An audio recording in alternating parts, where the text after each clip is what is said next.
Nihil. Ternyata hanya sosok Pak Wira saja yang ditampilkan di hampir semua page. Beberapa berita memang menjelaskan nama anak dari Pak Wira. Namun, foto pria itu masih belum Rere temukan. Hingga ia makin penasaran. Dikliklah layar ponsel dan mengganti page 1 ke page berikutnya. Hingga tampaklah wajah yang membuat hatinya bergejolak. Eka, gumamnya pelan sambil memegang dadanya sendiri. Masih dengan jantung yang berdebar-debar. Rere mengklik layar ponselnya. Ternyata mesin pencarian membawanya ke website Instagram milik pria bernama Arkarna. Dan ternyata tak di log akun tersebut. Mulailah Rere melihat-lihat foto-foto pria itu dengan jemarinya yang bergetar. Gugup pun yang kini ia rasakan.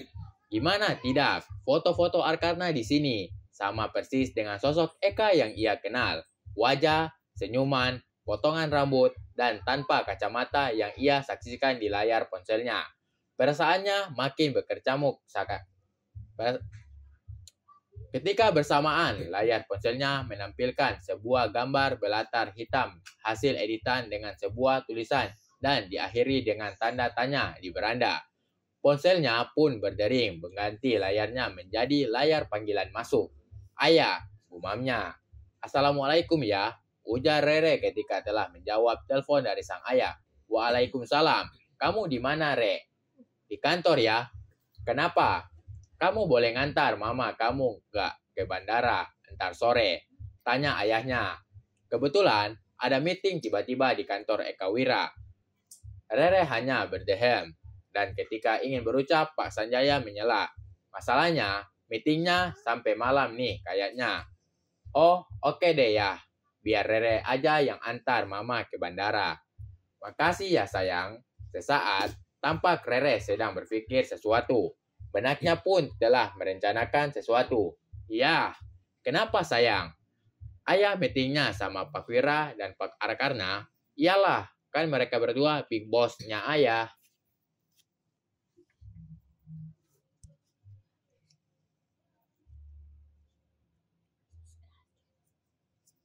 Daripada penasaran, Rere semakin besar dan menyaksikannya. Maka ia pun memutuskan hari ini harus menemuinya. Oke deh ya, sudah ya, Rere mau lanjut kerja. Oh, oke deh sayang. Assalamualaikum. Waalaikumsalam. Ketika ponsel telah berganti kembali ke layar Instagram, bersamaan Rere menekan tombol tengah, meng-close. Ia mencari nomor Karin, lalu ketika dapat, ia pun menghubunginya. Tak butuh lama, teleponnya dijawab. Rin, kamu di mana? Oh, kebetulan. Kakak lagi banyak kerjaan. Kamu boleh ngantar mama antar sore ke bandara nggak? Oke sip, udah. Hati-hati nyetirnya. Setelah menutup telepon, kini Rere menatap ke depan dengan pikiran yang berkecamuk. Eka, gumamnya menyebut nama Eka. Pak Arkarna lalu berganti dengan menyebut nama pria anak dari Pak Wira. Jujur, aku masih tak percaya jika kalian orang yang berbeda. Dan kamu, Kak. Sesaat, Rere berhenti berucap, mencoba menahan sesak di dadanya, dan juga jantungnya kembali berdebar-debar. Di kantor Eka Wira Group, setelah menyelesaikan meeting hari ini, tampak Eka merenggangkan otot-ototnya, dan terlihat juga beberapa peserta meeting telah merapikan peralatan mereka dan memasukkan ke tas masing-masing. Setelah beres, maka dari beberapa orang telah berpamitan kepada Eka, Pak Wira dan keempat BOD.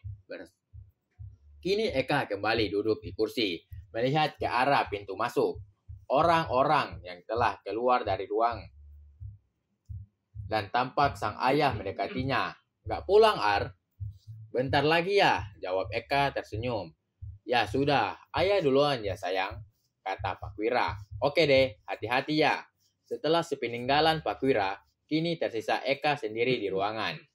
Memikirkan kembali Rere, apakah malam ini ia harus bertamu di rumah Pak Sanjaya? Ataukah ia harus menghubungi nomor gadis itu? Pikirannya telah kacau. Padahal beberapa saat yang lalu, ia masih bisa fokus terhadap meetingnya. Nah, itulah Eka yang dengan mudah berubah situasi hatinya.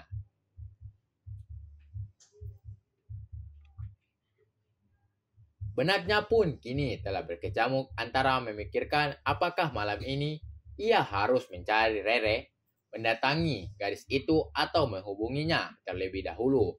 Sesaat Eka mengusap wajahnya, matanya melihat ke depan dengan tatapan kosong. Lalu ia pun menarik nafasnya dalam-dalam dan membulatkan tekadnya untuk malam ini ia harus melihat Rere. Meskipun ia harus kembali berperan sebagai Eka lagi, Eka beranjak dari ruangan, lalu turun ke parkiran mobil. Ternyata kondisi di luar telah gelap. Kini Eka berdiri di depan pintu masuk kantor, melirik sesaat arloji di tangannya yang telah menunjukkan pukul 9 malam. Ia pun menghela nafas sesaat, lalu melanjutkan kembali langkahnya.